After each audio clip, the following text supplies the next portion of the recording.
Over the years, there has developed a well-paid, professional anti-Mormon propaganda machine that selectively edits, interprets, and broadcasts supposed Mormon doctrine.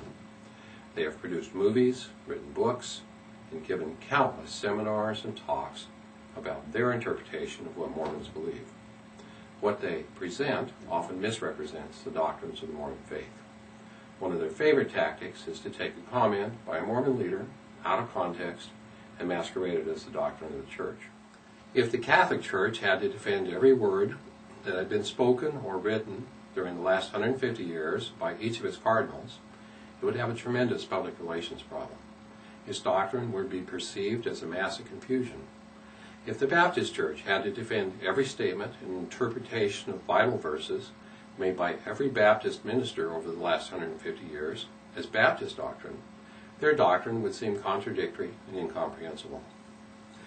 It is not accurate nor fair to imply that every word that has been spoken or written by hundreds of Mormon leaders over the last 150 years is the official doctrine of the Mormon faith.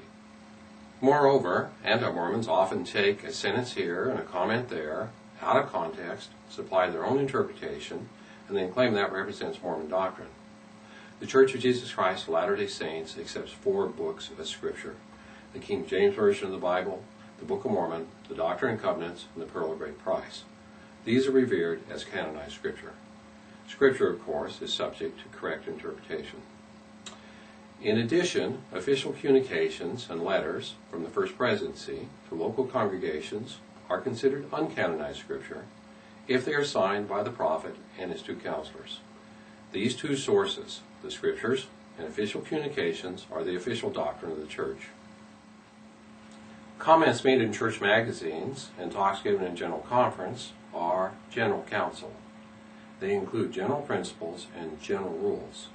Counsel given to individuals consists of personal counsel and may include specific counsel to that person for a specific circumstance. Such counsel usually includes general counsel, but may address specific exceptions to general rules for that particular person or circumstance.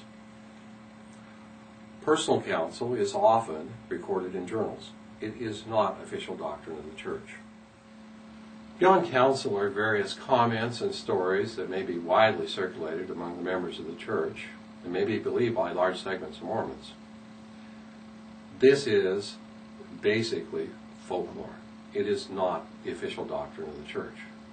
Books written by general authorities, such as Mormon Doctrine, are not the official doctrine of the Mormon faith. They represent the personal views and current understanding of that particular author.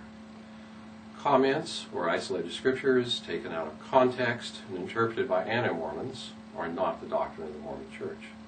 If you're wondering if something is official doctrine of the Mormon faith, remember, it will be in an official declaration that has been signed by the First Presidency of the Church.